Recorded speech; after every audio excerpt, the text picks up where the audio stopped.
Hello and welcome to the Ending Body Burnout Show. We are your hosts, Chris and Philly, co-founders of a multi-award-winning functional medicine practice, serving busy people with energy, mood, and gut issues. While busyness, addictive doing, people-pleasing, and perfectionism might be the norm, it's not normal, and it's a major contributor to health issues. Our goal with this show is to give you a holistic root cause approach to healing your body so that you don't have to continue doctor or diet hopping or popping a gazillion supplements hoping something might stick. So get ready to heal your body, get your spark back, deeply connect with yourself, and step into the life of your dreams. Let's dive in.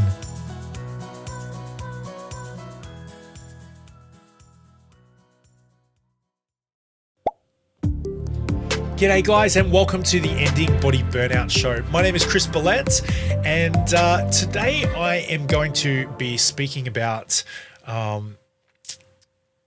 concept that is fundamental in healing. If you believe this, healing's either going to be impossible to you, that door's going to be closed, or it's going to be unnecessarily hard. And this concept is the concept around you're broken in some way, shape or form. I was looking on Instagram the other day and there's a book that just came out by someone. There was an ad and it was, I am wonderfully broken. My story through blah, blah, blah, blah, blah. I think it was something like that.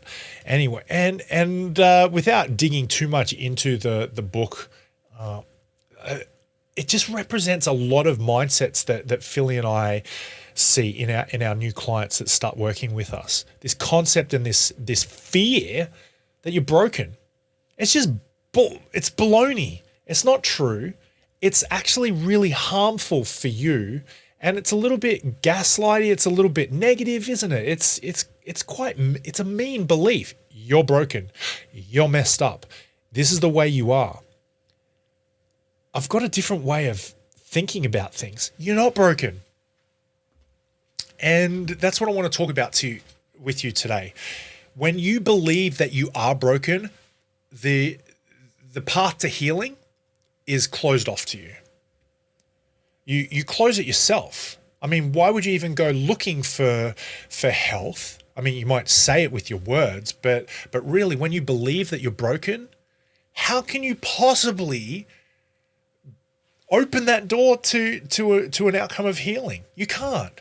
So this belief that you have is so important to address straight out of the gates. We address this in what we call our reckoning phase of our Ending Body Burnout Method. Ending Body Burnout Method, for those of you who don't know, is a 6-month healing accelerator designed to get to the root cause of your energy, your mood, your gut issues. We go first into lab testings, and using functional medicine labs, we look at what part of your body systems aren't working the way they could or should. And then we investigate through root cause questioning and coaching how you got here. Why is healing harder, if not impossible? What sort of mindsets, perspectives, nervous system dysregulations, stresses, all this sort of stuff, beliefs that you have about yourself are keeping you stuck. And being broken is a biggie. Before I go too far into this, I want to talk about the concept of a wonky box. Jamin Fraser talked about this in his podcast and his book, and this is the Chris version of it. So there's a factory owner, and he starts noticing he's got a dip in his numbers and all this data and all this sort of stuff because his factory keeps spitting out these packages. You can't even call them boxes, but he labels them as wonky boxes because they're just not functional. He doesn't have a saleable product. And he's about to put his whole factory machine up for grabs on eBay at a real discount too. But his manager comes to him and says, "Boss, I need to show you something." So they duck off down the back to the computer room. And he says, "Check this out." And he looks into the computer, beep, enter, prints out a whole spreadsheet of the programming. Hey, check this out. The factory is programmed to spit out these boxes this way. The machine's not broken. The machine's actually working exactly how it was programmed. We don't need a new machine, boss. We just need to change the programming. And the boss looks at him and he says, really? He's like, yeah, check this out. Change the programming, and voila, box now spat out, not wonky, very saleable, very premium, a Gucci box. Happily ever after, the end. We have these things that we're experiencing in our life, and we can think of them as like wonky boxes. We can consider them as things that are broken, not working. And we can sometimes go looking for ways to, deal with it. We get upset, we get frustrated, we get overwhelmed. But when we really look into the cause of it, the root cause of it, the programming is the reason we have the outcome or the observations that we have. The symptoms, the stresses, the frustrations, the overwhelms, or the things that we label as such are there because of the way we're programmed. So if that's true, which I believe it is, we go back and have a look at the programming. Mess around with that for a little while, and we start getting not wonky boxes, but actual resourceful outcomes. Here's another thing. I talk about this a lot. This is for those of you who are just listening on the YouTube version of this, I've got a picture of me playing Uno against my daughter. So I don't know if the deck was shuffled very well, but she ended up getting all the draw fours and all the wilds. And what am I going to do about it? I got dealt like a whole bunch of 6, 9s, 3 zeros, 2s. I got a few 3s in there. Yay.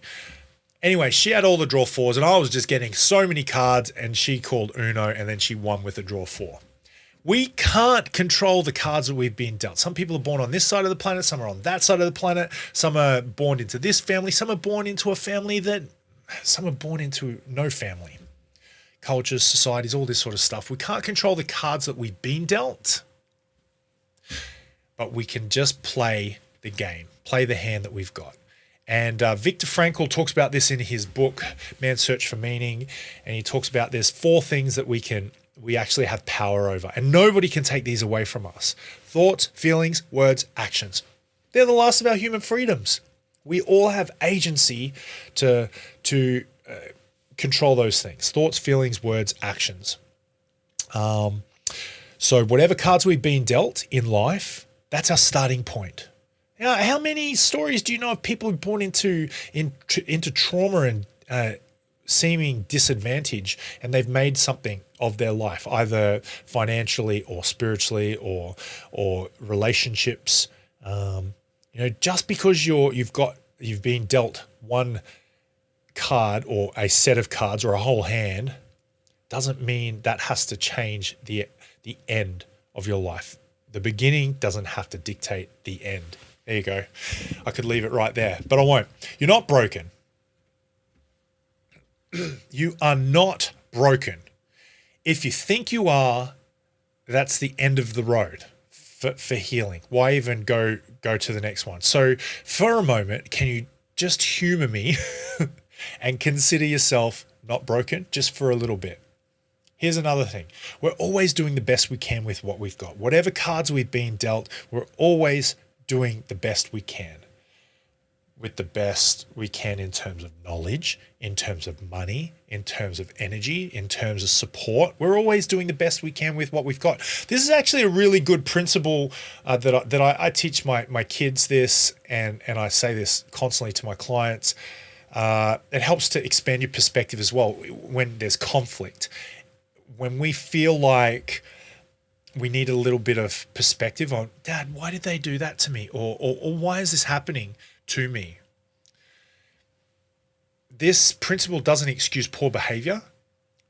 It doesn't excuse wrongdoing and breaking the law and all this sort of stuff, and even traumatic experiences that happen. It doesn't excuse any of that, but it does help to see that everybody's doing the best they can with what they've got. Even people who do bad things, their brain, their life experience they're the cards that they've been down. It doesn't excuse their behavior, but everybody's doing the best they can with what they've got. You're doing the best you can with what you've got. And quite frankly, at the moment, you might be really low in capacity. You're not broken, you're just low in capacity. But when you try to live your life like you're 100%, when you're really on single digits, you're heading for a burnout if you're not actually burned out already. So be wherever you are, and just land wherever you are. You know, if you're low in capacity, well, be low in capacity. Stop trying to be this perfect version of you. All right, here's another one. You only do what works. The way you live your life, the things you repeatedly do, you do them because they work for some way, shape, or form. They give you a payoff. You get a gain for the things you do. You only do what works. I mean, if you complain or tolerate something, but you don't change, that thing you're complaining about or tolerating, it's obviously working for you somehow, some way, shape, or form. I think about this as the Centrelink line of issues that we get in life. Some people are just so happy to rock up to Centrelink and get the check every week. They complain about it, but they keep doing it because it works for them. I've had some clients that I've worked with that are on a, this is not to say don't do that, but just to open your eyes to the fact that that's serving you. It's helping you. You get a benefit from it. I've got some clients who have pensions or something like that. Veterans who've got, who get payments and support, and they have to jump through hoops to get those payments, those funds, and they whinge and complain. You don't have to get them. You don't have to jump through those hoops. Oh, yes, I do. If I don't, I won't get the payments. Well, so it's your choice then.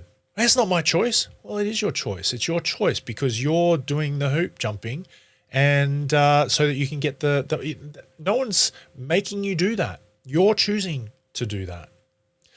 And it works for you. You obviously get a benefit. No, I don't. This is awful. Well, you're getting a benefit. It's just you also are very aware of a cost as well. There are costs of doing things and there's costs of changing. There's benefits of doing and there's benefits of changing. So you only do what works. Here's another one. Everything you do, there's a reason. Every behavior has a belief underneath. I like to think of it this way. All roads lead to Rome, or the way you do anything is the way you do everything.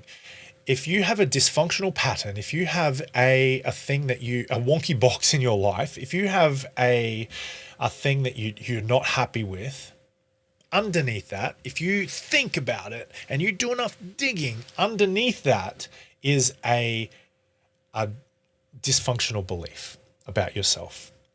And if you do this enough, you'll start to realize that all the dysfunctional patterns that you've got seem to point in the same direction. All roads lead to Rome. All roads lead to Rome. All dysfunctional patterns underneath have a belief that is very similar, if not the same. And it's going to be a mean belief about yourself, and it's going to be not nice. But here's the other thing. Every behavior that you have has a positive intention. Everything that you do, there's a reason. You do this because of that. You do that because of this. Like there is a highest positive intention behind every behavior that you do. So when you have a behavior of which symptoms and sickness and stress are their behaviors, if you've got something like that going on, there's a reason. You're getting a benefit. You're getting a payoff in some way, shape, or form. There's also a cost, but you are getting a benefit from it. Your body craves health. Your body wants to be healthy. Sickness, weight gain, symptoms, all this sort of stuff, they can be a form of protection or communication from your unconscious.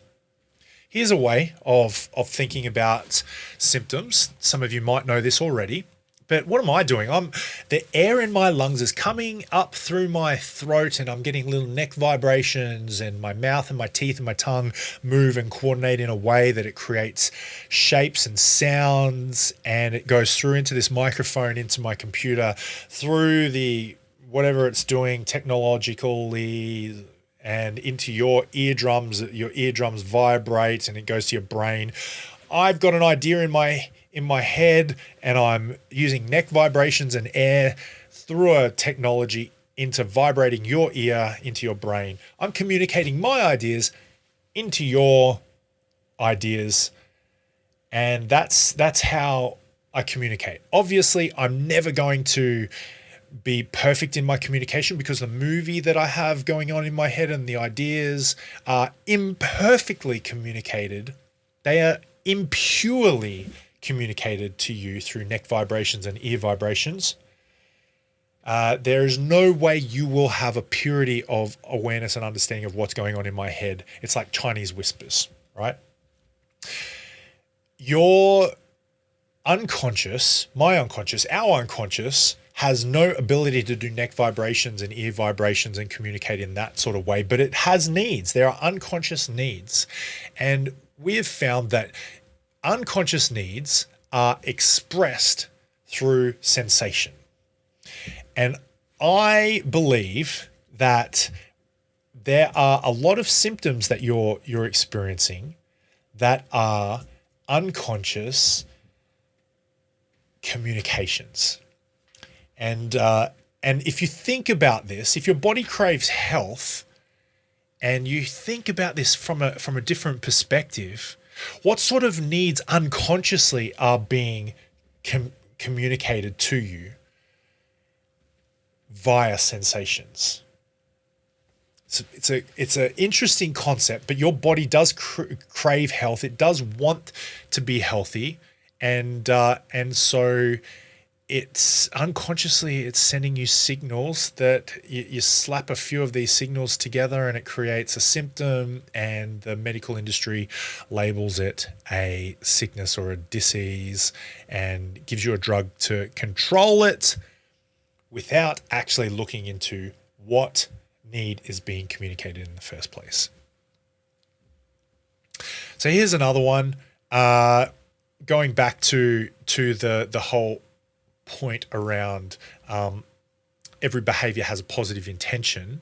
Well, if we're doing the best we can with what we've got and our body craves health and you're not broken, we're just trying to survive. We're just trying to play the hand that we've been dealt. We're trying to protect ourselves. We're trying to win. Self-protection has a positive intention, but sometimes, usually, often it shows up unresourcefully. Said differently, all self-protection is an act of love. We're trying to do the best we can with what we've got. We have needs, and we're going to meet those needs one way or another. And so this is loving. We're trying to meet our needs. It's just that usually this self-protection is going to show up unresourceful. Okay, here's a picture of oxygen tanks. We need oxygen to live. We have needs, and these needs get met all the time. They'll either be met resourcefully or unresourcefully. Here are the 6 core needs: certainty, variety, significance, love and connection, contribution and growth. These needs have to be met one way or the other. If they're not met, then, they're always met. We have to meet them. We have to meet these needs. I'm just going to go through what these needs are right now. The first one is certainty. Certainty is about getting comfort, having comfort, being comfortable. We meet our need for certainty when we're comfortable, when we're safe, when we have control. This is how we meet our needs for certainty. I mean, have a think about in your life, where do you feel like you feel comfortable? Where do you feel safe? Where do you feel in control?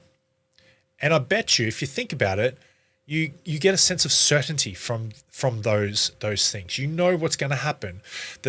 Just like you're certain the sun will come up tomorrow, when you're comfortable or safe or in control, you have that same level of certainty. Here's the next one, variety. We all need variety. Newness, uncertainty, change, surprise, adventure. We all need something like this. And we'll meet our needs for variety. Some people need lots and lots and lots of variety. Some don't. Some need variety in one area of their life, but need a little bit less in another area. We all need variety somehow, some way, shape, or form.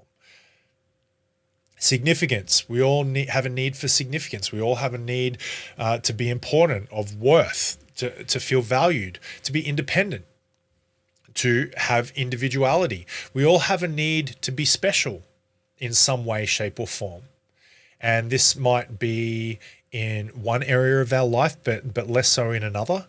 And when we don't have these needs met, it will create a vacuum, and we unresourcefully seek to meet these needs for significance. For example, if you've got an unmet need for significance, an unresourceful way of doing that, or an insecure way of being significant, might be to create ill health, to create dis-ease.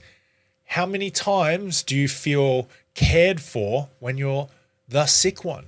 We see this time and time again. People will meet their need for significance through injury or ill health. I know for a fact I get more cuddles with my daughter when she's sick. She comes up and snuggles into me, and I'm not saying that every time she's sick it's because she wants more cuddles, but a payoff of ill health for her, or the symptom that she's experiencing, his dad is going to absolutely just dote on his daughter. I love my baby, and there is a significant increase in cuddles when she is unwell. Love and connection. Moving on from that, we all have a need for meaningful relationships. Contribution. To give back, to add value, to have a legacy, influence. We all have a need somehow to contribute. We all have a need to grow, to become, to achieve, to enlarge, attain, to realize our potential. We all have a need for this. And if we are not meeting these needs resourcefully, we'll meet them unresourcefully. Here's a little slide here. Meeting needs through survival patterns, fear, here's my little cursor. Fear, avoidance, control, pressure, or self-sabotage. It may give short-term relief, but often creates long-term costs to health, energy, relationships, and well-being. That's the unresourceful. The resourceful way is meeting needs through conscious choice, being intentional, self-awareness, responsibility, values-aligned action. It satisfies the real need underneath while supporting health, connection, confidence, growth, and long-term well-being. When we meet our needs resourcefully, we don't need to go searching for an unresourceful way, because we've got our needs met and it's resourceful. When we have our needs met but unresourcefully, an opportunity presents itself to us. We can say, all right, I'm aware I'm meeting a need here. I'm aware that this is going on. My intention is to meet this need in a more resourceful way. My intention is to do things a little bit differently, to swap things out for a better way, a more resourceful way. So we have a concept, and it's don't stop it, swap it. You're meeting a need, but instead of stopping it, forcing yourself to not do the thing, swap it. Find a more resourceful way. Or find a more high quality way that's more congruent with your values. For example, if you're meeting your need for variety by eating in a certain way that's unresourceful, or you've got habits that are unresourceful, and they're not really congruent to your values. They're a little bit oil and water with where you want to be and who you want to be long term. Well, swap it out. Find a higher quality way of meeting your needs. And we love the concept of slow change. We love the concept of 1%. We love the law of incremental gains or marginal gains, sorry. If you can be more like what is this? Let's look at the feet. If you can be more like a tortoise, this is a tortoise because it doesn't have flippers. If you can be more like a tortoise or whatever going through life rather than the hare, you will have lasting, long-term health. Find the need that's a resourceful, find the need that's trying to be met, and then identify a more resourceful way of meeting that need, and make change the 1% at a time, and that change will last. So how do you actually put this all into practice? Well, here's something for you. Philly and I have a thing called the Ending Body Burnout Method. Some of you know about it. At the moment, our doors are closed to new clients, but you can go onto our website and put yourself down on our wait list. We also have some stuff that you can do in the meantime to help you out. You can have a connect the dots experience with Philippa to connect up your symptomology and your sensations and the things that are going on in your life with a body system that might not be working the way it could or should. And she can prescribe some lab tests for you to get some data on what's actually happening in your body. So that's the first step in our Ending Body Burnout Method, and we can do that with you before our doors open up again in, let me look at my board, probably around October, November, sometime like that. Now, we have this thing called Spark in our Ending Body Burnout Method. After you've had your connect the dots and your lab tests, we get you started into what we call Spark. And Spark is all about getting to the root cause. Connect the dots, all about physically, root cause, what's happening in your body systems. Spark is all about what's happening, why is healing hard if not impossible. And as I said before, we have reckoning is the very first step. And in reckoning, we have this part where we talk about brokenness, and you're not broken. So now you're aware of something that we do in our reckoning phase. After reckoning, we work people through and we get to this root belief that they have about themselves. And we finish reckoning with what we call an effective apology and a desired state affirmations.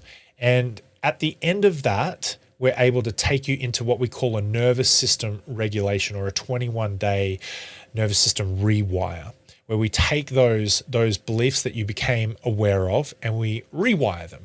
We change the program.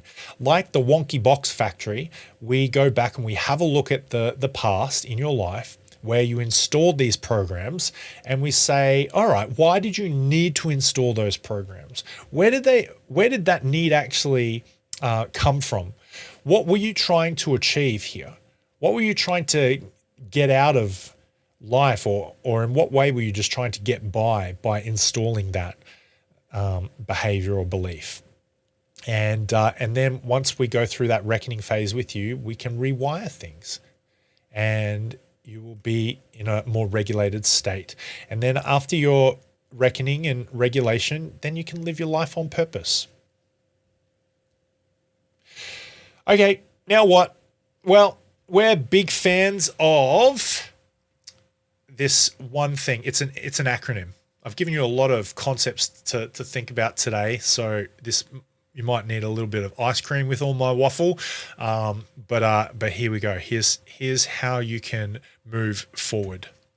Okay, first we've got this thing called AIM, AIM, awareness, intention, and mindfulness. This is how you hit the target. This is how you achieve new things in your life. It's not impossible to hit a target if you don't aim, but you're more likely to hit the target if you do aim. So if you want to hit the target of change in your life, well, aim. Awareness, intention, mindfulness. First step, awareness. What'd you get today? What'd you get out of today? What insights have you got? What inspirations did you get? It might be from me. It might be my words might have inspired you. You might have an idea of your own. You might like something, or you might not like something. If I have said something that you disagree with, this is also something. If you disagree with me, if you see something that's a little bit different, I think that's fantastic. Cool. What are you aware of? What did you like or not like? What's come up for you? What are you aware of? And then you can either pause this right now and scribble something down. Welcome back. What's your intention? You're aware of a bunch of stuff. So what's your game plan? What little steps do you want to put into place? What action do you want to take? What 1% marginal gain, etc. I like the saying, okay, now you're aware of it, so what are you going to do about it? And the last thing is, all right, well, while you're doing what you're doing, how do you want to be? What state do you want to be in? While you're putting this stuff into practice, into your life, who do you want to be? Your identity. What being state do you want to be in? Is there a affirmation that you think might feel nice for you right now? Is there a mindset shift or an actual mindset or a focus or a perception that you want to take with you, or you want to plug in while you're doing what you intend with this stuff that you're aware of today? Aim, awareness. What do you want to do about it? Intention. And then how do you want to be while you go about this stuff? This is aim. And if you can aim, you're more likely to hit the target. You're more likely to be intentionally applying what you've learnt today. Anyway, guys, this is a concept. You are not broken, and I hope that you've enjoyed our conversation today. Reach out if you've got any more questions, and in the show notes there'll be links. But if you would like to reach out and continue the conversation, feel free to do so. But hopefully I see your name pop up onto our Ending Body Burnout Method waitlist, and book into the Connect the Dots experience with Philly. And we also have some other stuff on our website, and you can go on there to find any other free resources that we've got that might help you. Take good care. Have the best day ever, and I'll chat to you later. Thank you so much for listening. We so appreciate you. If you'd like to give us extra smiles, drop us a review and spread the love by sharing this episode.